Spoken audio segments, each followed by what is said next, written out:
welcome to another episode of Yet Another Beer Show. I'm Chris. I'm Colin. And today we're going to try Magic Hat Brewery of the winter seasonal variety, which I got to tell you, when I picked Magic Hat of the winter.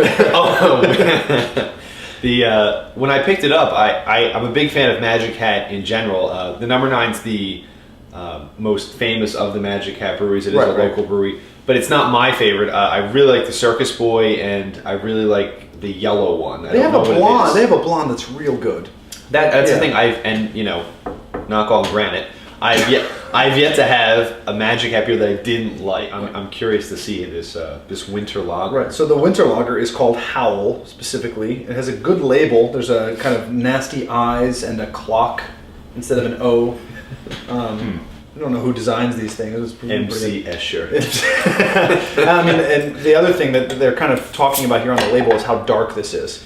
So a lot of places will do this with their winters. It'll be a darker one, and Sam Adams is no different. Sam Adams Winter Lager is way darker than Oktoberfest. A lot of the same flavors, just darker. That's what I mean. You see a lot, especially with the seasonal beers, and the winter lager. Yeah, I can see it's almost like chocolate syrup pouring out, and the foam's even chocolate. Yeah. But you see a lot, especially with like a Sam Adams. You have like cinnamon, like coriander, a lot of spices have been added to the whole brewing process. So I really would expect this to be a similar body in that respect, that it has a lot of flavors. As Magic Hat tends to use a lot of hops, so I would expect this to be a pretty hoppy. On the neck of the bottle here, it says Black as Night Winter Lager. Yeah. And look at the color of it. I mean, you cannot see through this at all. No, I'm pretty sure that if you just put this in a glass and you took the foam out, which would be a giveaway, you'd say this is like a Guinness. It almost looks, without the foam, it almost looks like it's Coke. But it's actually darker than that. It smells. You can smell a lot of spices in there. It's hard to identify exactly what it is. They use so many especially these dark ales. They use so many spices that you can't, like, for some brews you can say, oh well, I know they used orange rinds as part of their sugar supply, or I knew they used bananas, or I knew this. They have so many things in there. It clogs the senses in a way that you know there's spices, but you just don't know what it is. So what you're saying is it's best just tasted. Might as well. Cheers.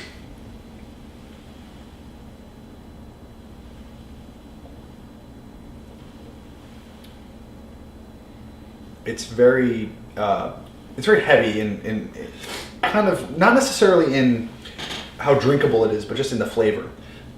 Is it just, and this is the first unexpected thing that I thought, I taste a lot of coffee, like coffee beans. Like it's almost like, and I don't drink coffee, but if I drank a cup of black coffee and just had that's almost like the aftertaste. The aftertaste would be almost the same as, if you went and had black coffee. And I actually didn't expect that. Some of the things we had read would say that we would expect chocolates and things like that. And a lot of the flavors that you'd expect of stouts, you'd expect, even though this is a dark lager.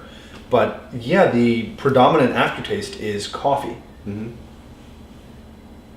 And it's good. And I like this beer, if again, just to compare it to like a Sam Adams Winter Lager, I like this beer better than the Sam Adams Winter Lager because of that stout body. It's a rich flavor.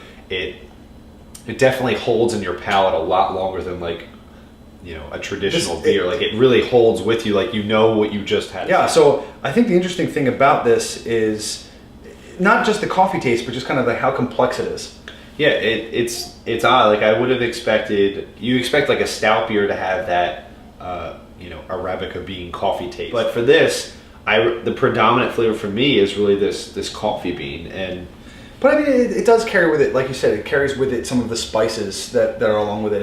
It's almost peppery in a way, but it is still predominantly this coffee flavor. And it's interesting, I would never, if someone said, here, try this, I would never guess that this is a lager. No. I would, based on the head, the flavor, how dark it is, I would say this is a stout. Absolutely. You've got to be kidding me. Now, if you poured the bottle and gave me the glass of it and said, what do you think? I'd say it's a good beer. I like it. But I never would have said it's a seasonal winter brew. But no, I would be like, they probably do this year round. It's probably one of their kind of extra beers. We threw this in because some brewer wanted to do something crazy. Yeah.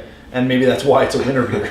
And I guess maybe, and it's sort of like an odd thought that if I had this beer, it makes me think that Magic Hat maybe does like a variety pack of winter beers.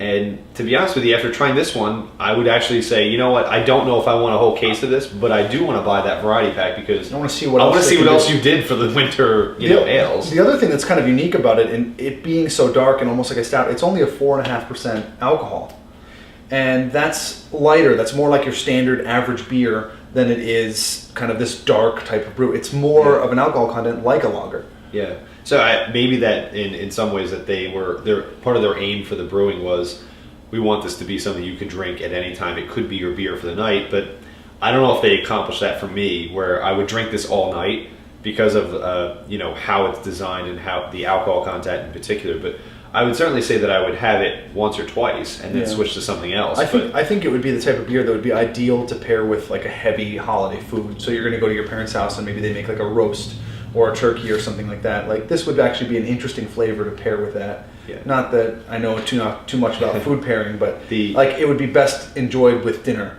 than it would be necessarily on its own.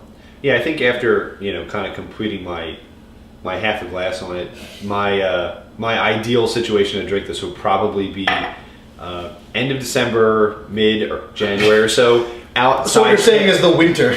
Well, I was only saying it because it would be outside tailgating at a football game, like where you're outside, you're kind of cold, like this. Even in some way it warms you up, right? It has like a really interesting body to it that it's not just like you're drinking. Like if you had like Miller Lite at a tailgate, it's just cold and it's beer and it doesn't matter because you're getting drunk. Right. This is definitely different than that. It certainly, I would have this at a tailgate. It'd be really good. So I'd say kind of situationally, it's a plus for me.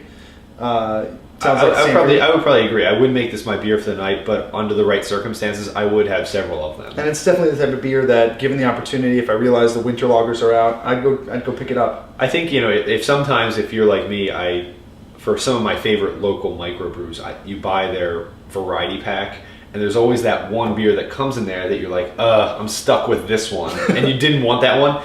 I don't think this is not that one. You wouldn't be stuck with this one. You will finish this beer. Yeah. So if you do happen to get a Magic Hat variety pack, winter or whatever, you will drink this beer and it'll be good. I couldn't put it better myself. Anyway, thanks for watching, guys. This has been Yet Another Beer Show. That's Chris. That's Colin. Check us out on yetanotherbeershow.com. We're also on Facebook and Twitter. Cheers.